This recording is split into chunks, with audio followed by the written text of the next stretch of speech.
All right, welcome back. This is officially episode 2 of the Thriving Inside the Thin Blue Line podcast. Today we have Amy here with us. Amy has been one of my former one-on-one coaching clients who went through my 50 Fierce and Fit program to work towards nutrition and fitness and mindset to prepare her for her career in law enforcement. And fast forward, I think, year and a half, 2 years maybe from when we started working together. Yeah. We're gonna get her perspective of what's happened since we met, essentially. So, Amy, if you want to say hello, introduce yourself, go ahead. Yeah. Hi. I'm super excited to have the opportunity to be on the podcast with Monica. Like Monica said, I started out as a 50 Fit and Fierce client, and she and I really started to bond through that. It was right towards the very beginning, and very, very beginning in terms of like application process for becoming a law enforcement officer here in Oregon. And now just over 2 years later, or so, I've had the experience of being a law enforcement officer and going through the state academy, and we've shared a lot of similar experiences, and she's been a great mentor, and I'm excited for the opportunity. Yeah, I appreciate that. I'm pumped for this. So, without getting into things too quick, as we will be starting this podcast every episode, I will ask, what does thriving inside the thin blue line mean to you? And that is open-ended on purpose, so that you can interpret and answer it how you see fit. But also keeping in mind that the thin blue line is kind of symbolic to law enforcement, but very applicable to all highly driven women who are kind of working through their own life and trying to find balance in their life and career too. So, Amy, what does that mean to you off the cuff?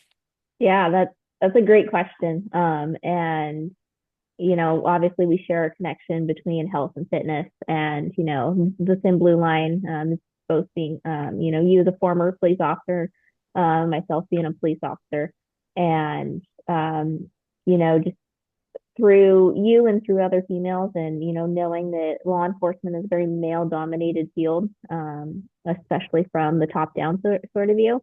um, Thriving inside the thin blue line to me just means being willing, and you know knowing that yes, we're in a male dominated field, but we as females have just as much of a voice, um, and capabilities and overall abilities, just as the guys do.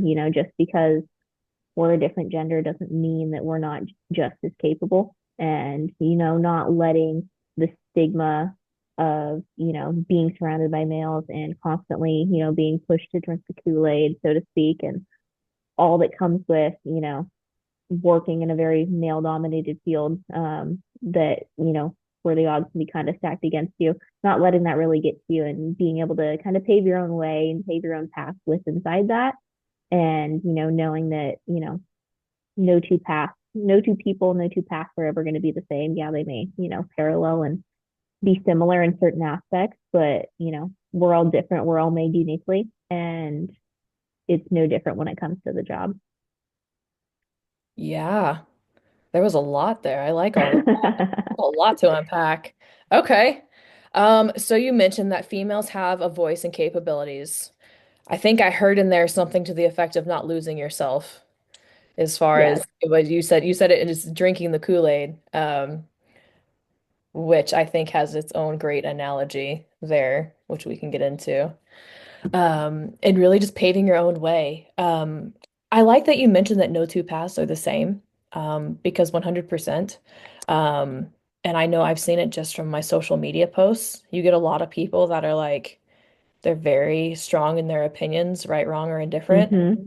But it's like we're always only limited by our own experience, right? So Absolutely. we run into the issue of where we take our experience and we try to apply that like a big blanket to everybody else because of course you'll have male or female. I've had both come at me saying this is BS. It's not this way. It was never this way for me. Like you're crying because this was this way for you. And oftentimes I'll comment back, thanks for sharing your experience. Especially Mm-hmm. especially when it's a male experience, obviously I don't know the male perspective, guys don't know the female perspective. Um, so I think we run into issues when we assume the same experience, especially in law enforcement when things are so different across not only men and women, but like agencies, environments, locations, like all of those things. Oh, absolutely. I would say like it even goes further into that, and like having worked with other female coworkers, female counterparts, even our experiences and how we handle things, female to female are still going to be so drastically different based on, size, stature, your background that you have, your training capabilities, disabilities or injuries, pre-existing that you may have. All those things come into play.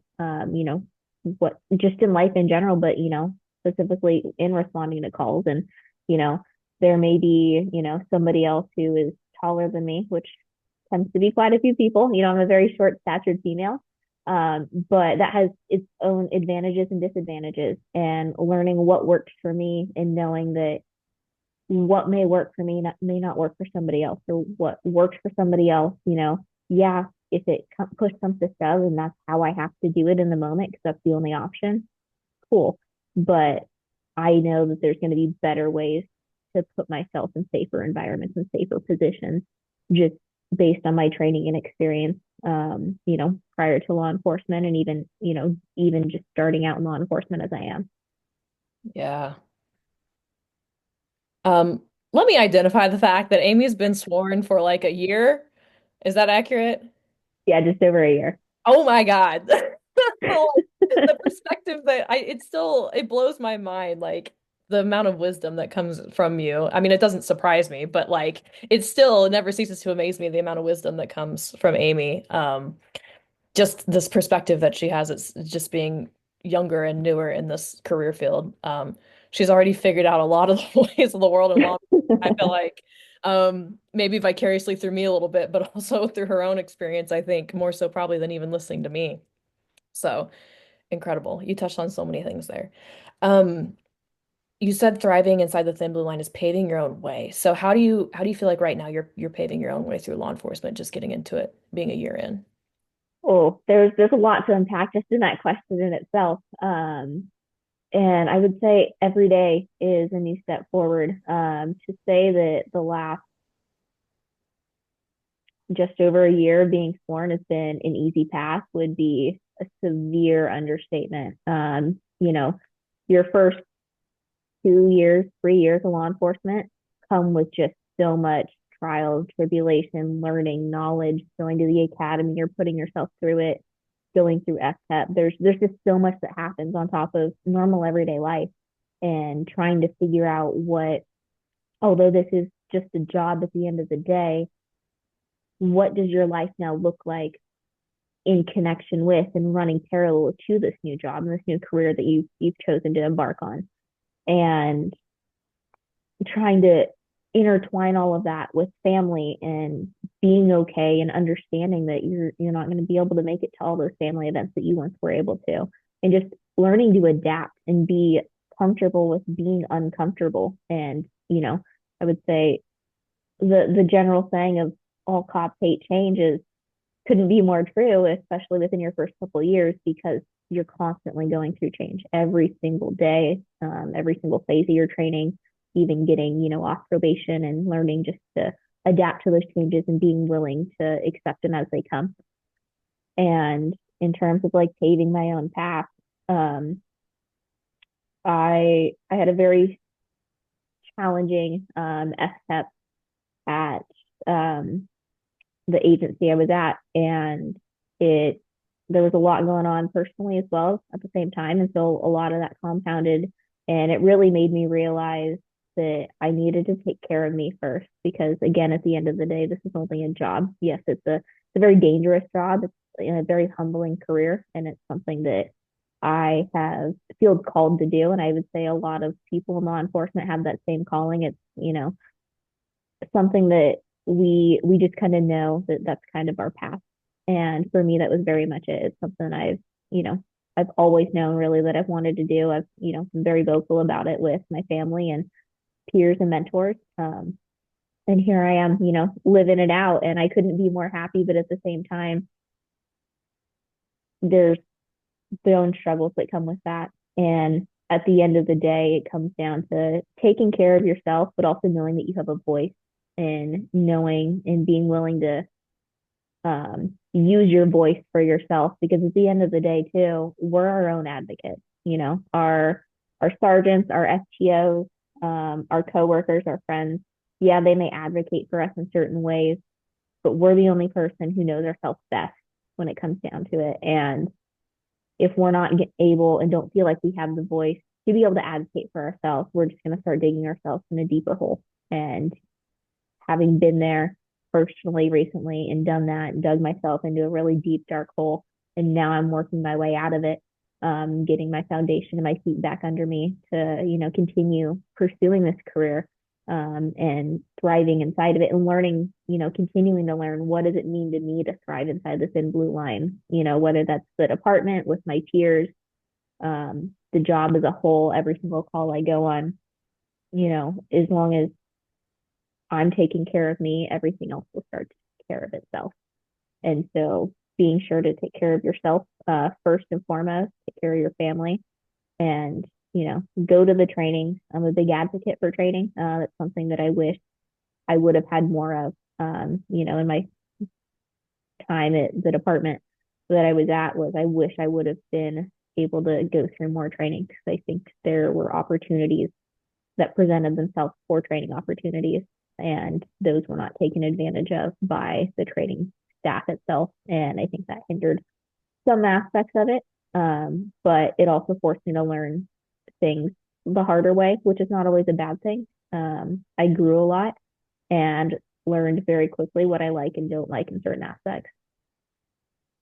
Yes. The hard lessons sometimes, those Yeah. they definitely stick as much as sometimes they were more of a pain in the ass to learn. Yes. Or 100%. not fun to learn. Um, yeah, it's hard fought lessons.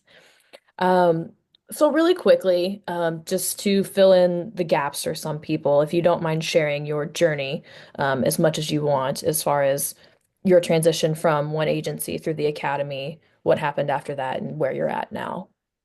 Yeah. So in late 2023, I got sworn in and at the agency I was at here in Oregon, and went to the state academy. Was down at our state academy. The way Oregon does it is there's one academy for the entire state, um, which is, I don't think, the best way to approach it, but it is what it is. That is a 16-week academic academy. Just due to the holidays and stuff, I spent about 5 months down there, so a total of 20 weeks. Um, through my training, graduated from the state academy in March of this past year, 2024. From there, I was thrown straight into FTEP and was on FTEP through um, November of last year. Things weren't really working out towards the end. I had gone through, like I had mentioned earlier, I had a lot of personal stuff going on while I was at the academy and throughout my FTEP, that I was trying to navigate, with family and all of that, as well as just the trials and tribulations that come with FTEP. I would say that if you've never been through a field training program, you don't really kind of fully know and comprehend and understand what it's like, to constantly have somebody breathing down your neck 24/7. For me, it was 4 days a week. So a minimum of 40 hours a week.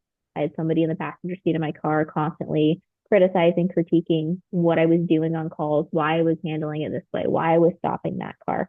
And although I had some good FTOs, I had other FTOs who made it significantly harder, and made it known to me that because I was a female in this very male dominated career and at a very male driven department, that I was going to have to prove my spot to be able to stay in their car and be their recruit and continue to prove myself every single day, once I was outside of FTEP.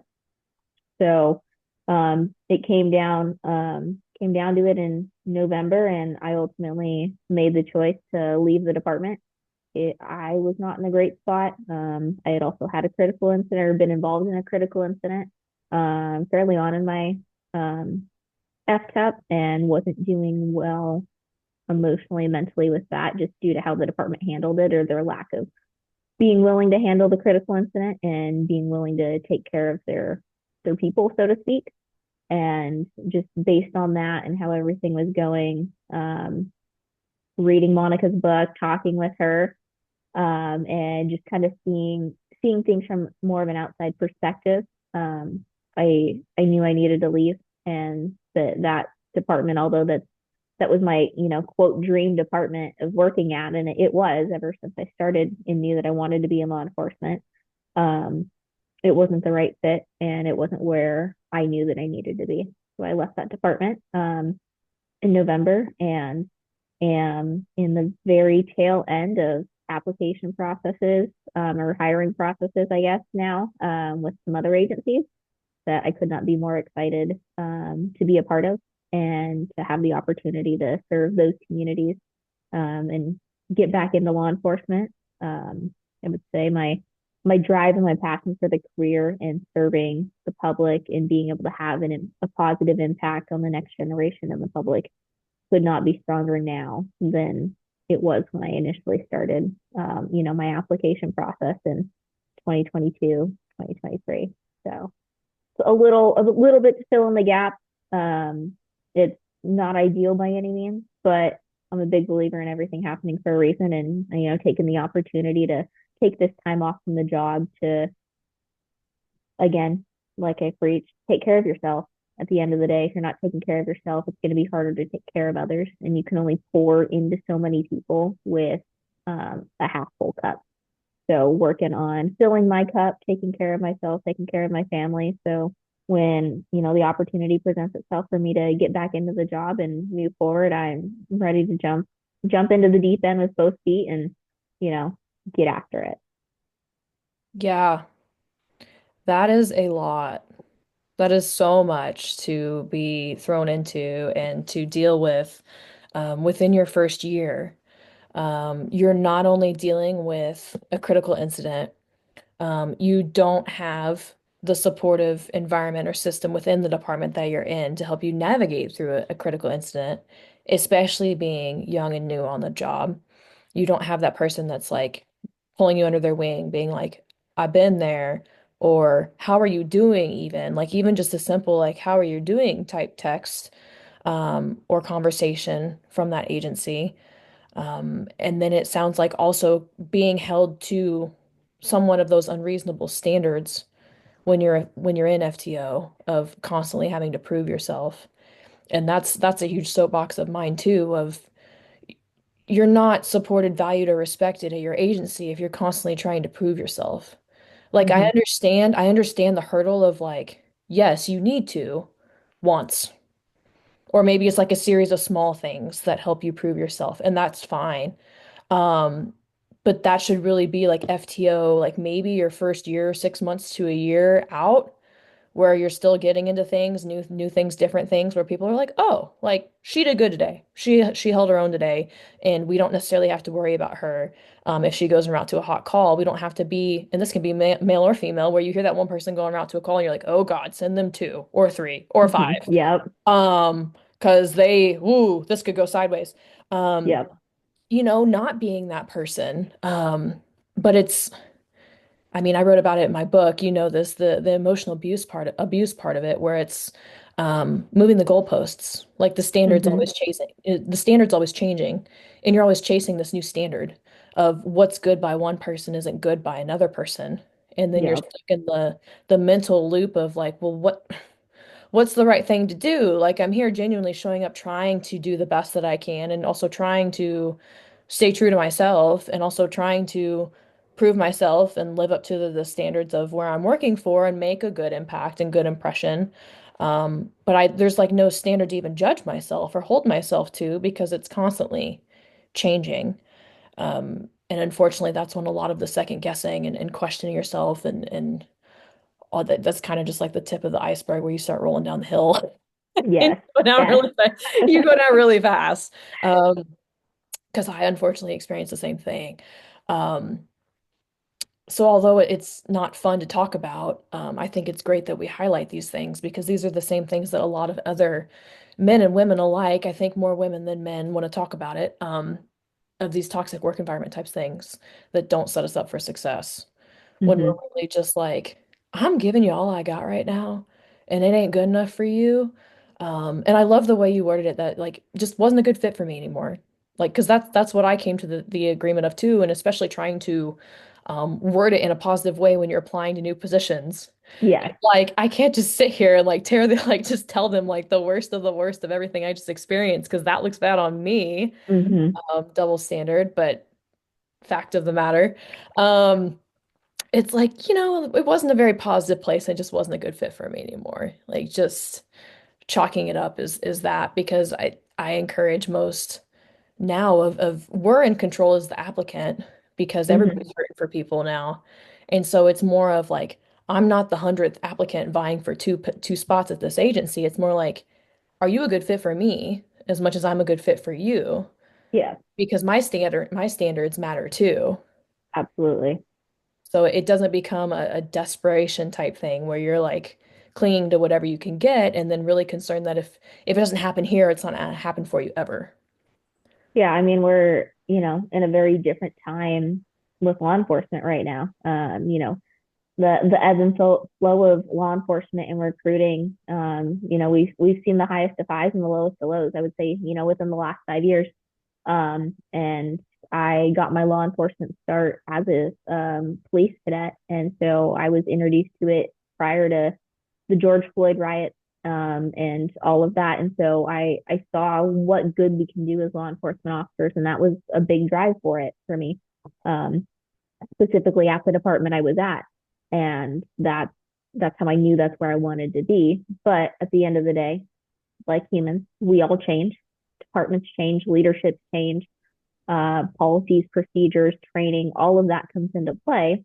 And again, at the end of the day, it just wasn't a good fit for me and the morals, and values that I had knowing and that I wanted to be able to portray and pursue as a female law enforcement officer. And that's okay. Like you're saying, everybody's hurting for officers right now. I would say across the country. So to a point, we do have the ability to pick and choose what we believe is going to best fit us. And although it's not a very fun process to go through, it's not fun to experience and, go through the emotional side of that and being, not only letting yourself down, so to speak, but feeling like you let others down.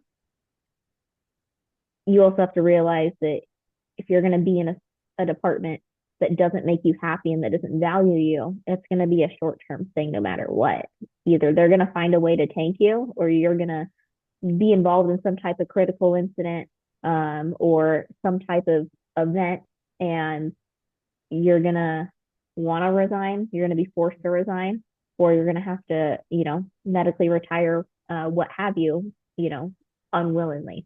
And so we're in controls of our own future and it with our own goals and passions. And I knew that for what I wanted to accomplish with inside this career and being so early on in my sworn career that I wasn't going to be able to make the advancements I wanted to make inside that department with inside those four walls. And so it, when it comes down to it, I needed to do what was best for me. And what was best for me was to not be at that department and to seek other departments that I thought were going to be a better fit and, get to know what my standards are for myself now. Because you don't go into law enforcement, especially into a department that I thought I knew, becoming or getting sworn in and being on the patrol side, you don't really know what you don't know.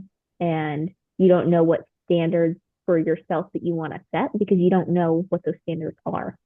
Now, having been on the other side of it, seeing, firsthand what it was like, to be in a department like that that's very male driven. All the leadership there, is male. It's very male dominated from the top down, even on the city side of, where I was at. And so there were no females inside the specific department that I was at that were ever going to be willing to want to advance through the ranks. And I think that speaks volume to how that department is led and the leadership overall of that department. And that really, as a female wanting to have these large aspirations and these large goals, I knew after hearing that and talking with some of the other females there that I wasn't going to be able to move forward as I wanted to achieve these certain accomplishments that I wanted to, at least with inside that department. And so starting to take all that into consideration and realizing that, yes, is where I got my footing, but it's not where I want to spend the rest of my career because there's no room for growth. There's no room for advancement for me with inside these four walls. Yeah, 100%. I mean, I echo all of that. I think I came to the same conclusions myself that my opportunities were getting blocked left and right Mm-hmm. for one reason or another. Um, and you kind of get to the point, it's like, well, I can sit here and settle and not chase what I want to chase, or I can move on and figure out another way to chase what I Mm-hmm. want to chase.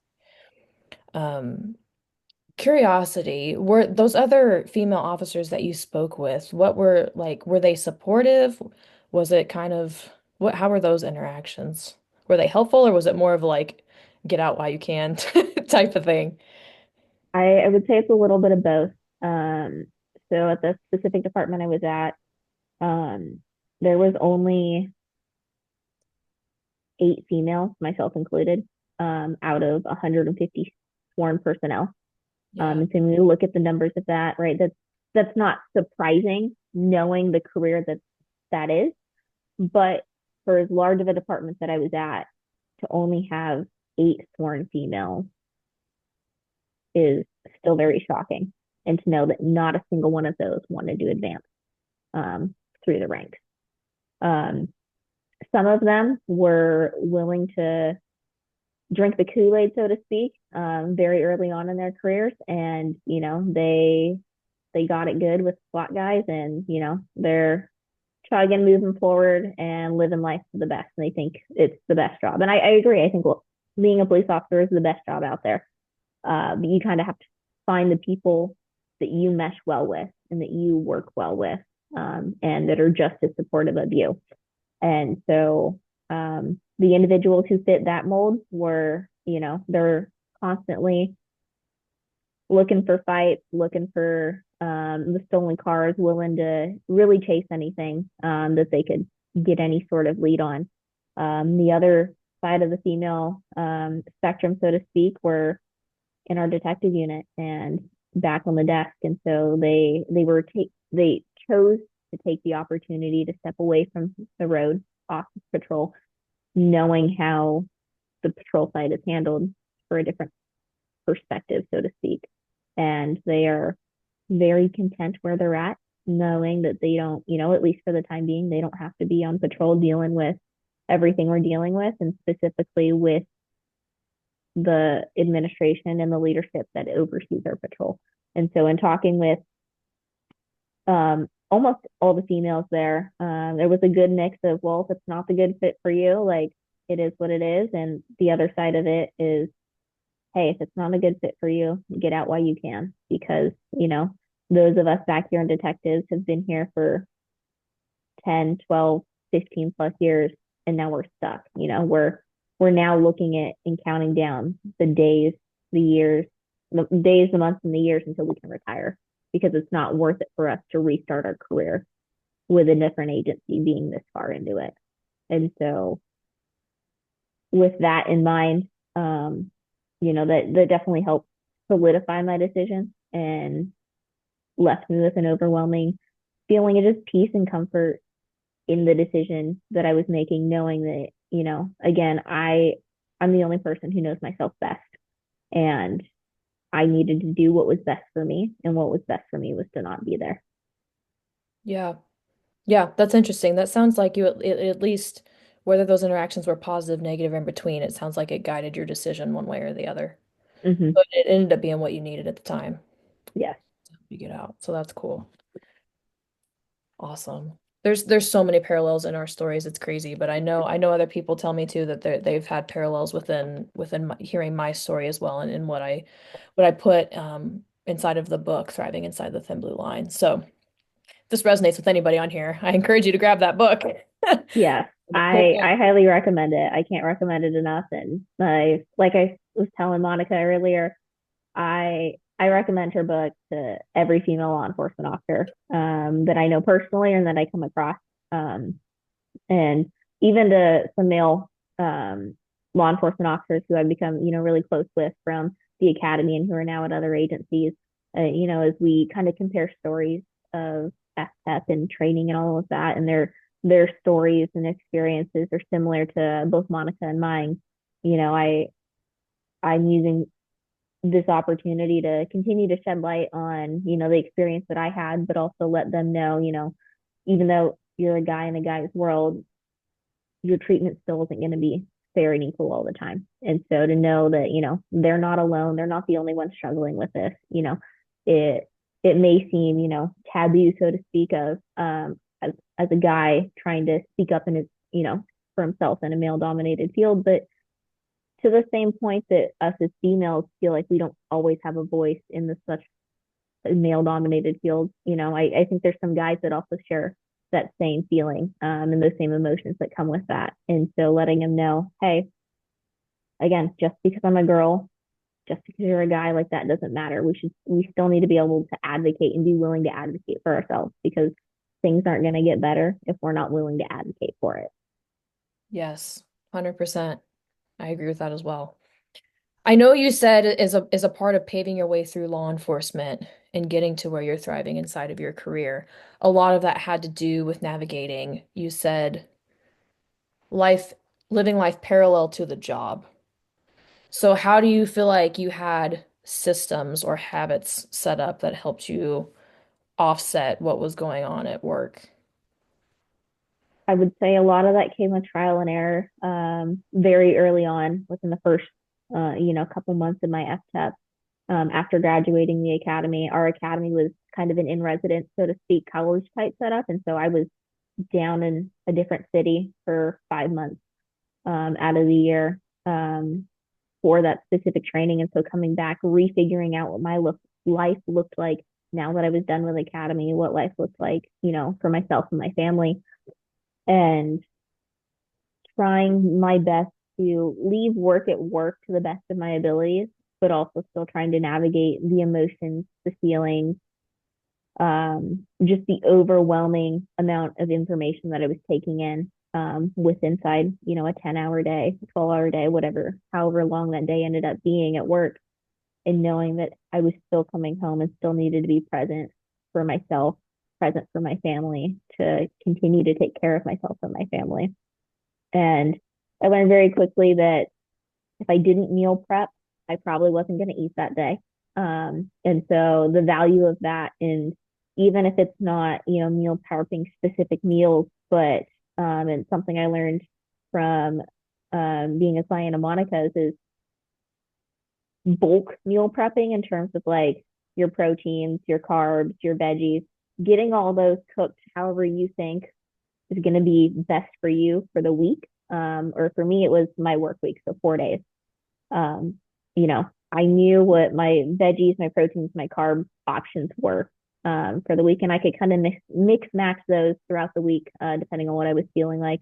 And so it was just super easy for me to, before my shift or the night before, even throw together what I wanted my lunch to be and some snacks, fruit like that to be able to have for the road when I needed it, because I noticed the days that I didn't were the days that either call volume didn't allow us to eat and I was just hungry and borderline hangry the entire shift and just eating, the granola bars and snacks that I did have in my patrol bag. Or were the days that, I would try and go out and get something and, it wasn't the fuel that my body needed. And so the fuel that learning to have the fuel that your body needs in terms of meal prepping, being willing to take those sacrifices on the food side of, hey, if I'm not going to get a lunch today, let's at least make sure I'm getting, a good amount of protein, carbs to continue to fuel my body. So when I get home, I know I can have a better meal versus, just stopping at the fast food place down the street because it's easy and it's convenient. Um, so that making sure to spend time on my weekends doing non-work related things talking to non-work related people, and continuing to build my community outside of work. I would say early on in your law enforcement career, it's very easy to get sucked into anything and all things related to work.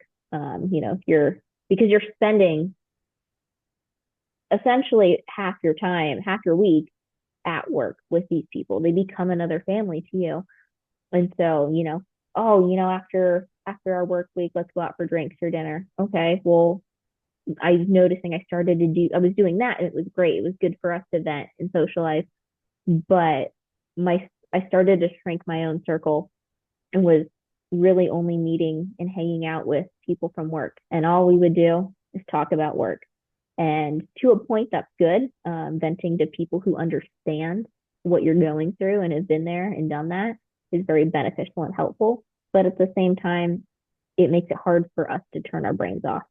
Uh, and so finding and, continuing to foster those relationships with other people outside of work who, yeah, they know what I do, but we don't have to talk about what I do every single time we get together. We can talk about going to get our nails done. We can talk about going hiking, going snowboarding, whatever the case may be.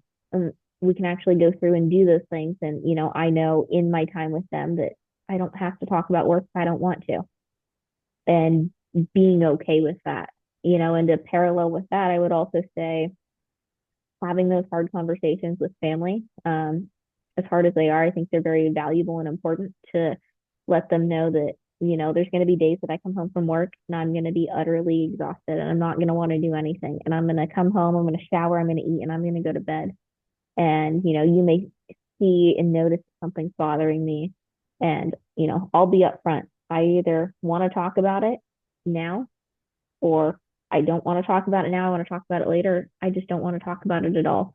And, being able to have those conversations with them and let them know that I appreciate you reaching out and you caring and you noticing, that I'm not doing okay, but I need time to process everything personally and then, be willing to talk about it. And um, to the point too that, very respectfully, I may not want to have that conversation with my family. I may want to have it with, a different coworker or somebody else. That way I don't have to bring the weight of whatever it is back into the home because it's easy. I think it's easy, especially early on for us to bring work home and let whatever is bothering us at work kind of linger inside the house and linger inside the home. And that kind of sets and disturbs the mood or the tone for how things happen at home because then there's this, underlying gray cloud, so to speak, of, well, when is it going to start raining or when is it not?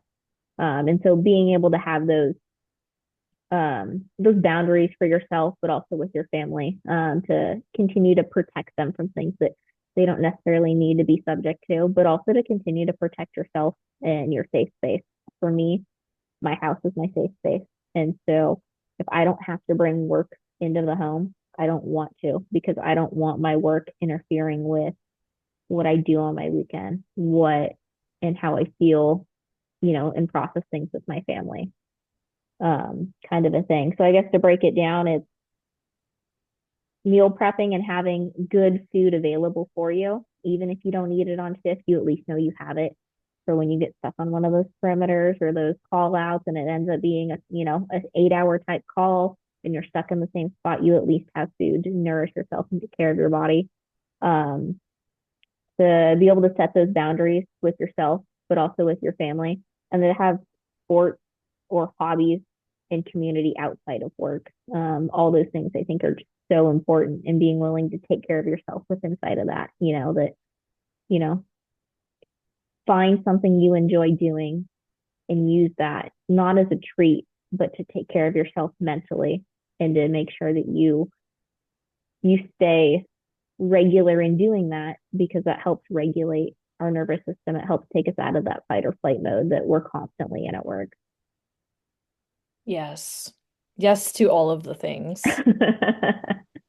Um, I mean, it was very apparent from early on in working with you that you were very good at implementing those systems and keeping them in place, and not letting work or like other circumstances control that as far as having your me time. Um, y'all, with her being in Oregon, I told her, I said, if you go to the beach, you gotta send me pictures. She she'd go to the beach and she sent me pictures. I was like, yes, I love it.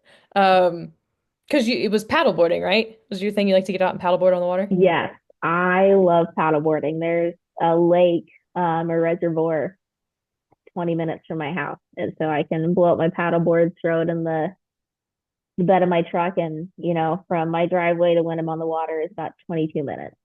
So, Yes, I love that. Keeping those activities around. Um, and yeah, I like the way you put protecting your safe space. Um, that's a new one that I'll have to use in my own coaching world of protecting your own safe space because I haven't heard anybody put it that way.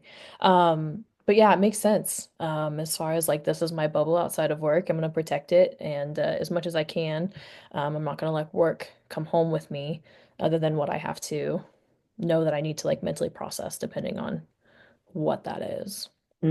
and it's one of those concepts. It's easier said than done, and it's something I'm still learning and still working through. But and I'm at this point with my journey and all that I can recognize when I'm bringing it home, and my family recognizes it, and they're very good about calling me out on it, and they're like, "Hey, you're bringing work into the home. We unless it's something you want to talk about, absolutely. Like we're here to be your ears to listen to hear you out, but it really just sounds like you're rambling about the same thing. Like let's leave that at the door, check it at the door, right? It'll be there when you go back to work.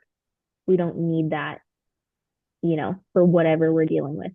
It's really just living rent free in your head. And if there's anything that I've learned in these last few months, since parting ways with my first apartment, it's to not let as many things live rent free in your head. And again, it's one of those concepts very much easier said than done, but it is so, so important that, as an overthinker and somebody who tends to overanalyze things, I will dwell on things for a very long time and think about different ways I could have done it, ways I could have done it better, so far and so forth. But at the end of the day, I did it, whatever it was, the task at hand, the call that I went to, I handled it to the best of my ability for that day, and there's always room for improvement. So knowing that I gave my all and the best that I could that day for that call and being okay with that and knowing that I'm going to continue to learn and to grow in my career and in my time. I'm very early on in this and I'm only going to continue to get better. I'm going to continue trial and error. I'm going to continue to find things that work and things that don't work, and that's okay too. But being okay with knowing that I gave the best that I had at that time, and that was all that I could give, and I couldn't give any more. I gave my best. 4 words that probably mean more than most. Yes. Um, in this situation too. That was a war that I waged in my inside my head as well. Is like, like I showed up, I did my job. I can live with my decisions at home, whether you agree with them or not. Um, and yeah, let's leave it there because I'll get down another rabbit hole. I'll get down with another rabbit hole there as my brain's trailing off.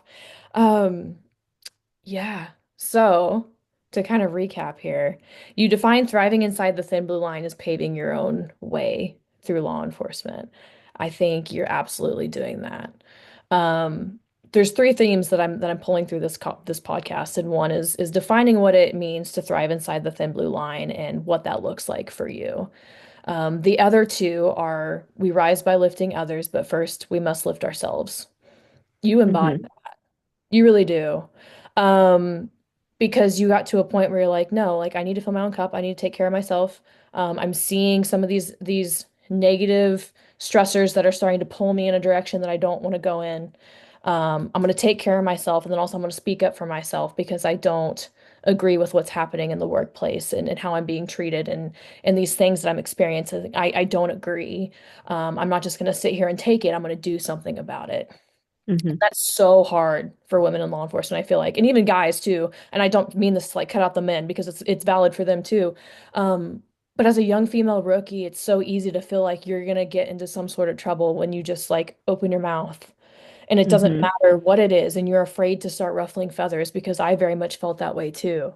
So kudos to you for standing up for yourself. You're lifting yourself. You're going to absolutely lift others. Um, I think I wrote it down before. I've got my, you should see my paper. It's like scattered with all these great one-liners that you dropped today. I think you mentioned something to filling your own cup and pouring over onto others. Uh, Mm-hmm. so you're definitely doing that. The other theme that I like to pull through is you're one decision away from a totally different life. Absolutely. And you for sure stepped up and said, I'm not going to settle for this. I'm going to do something else.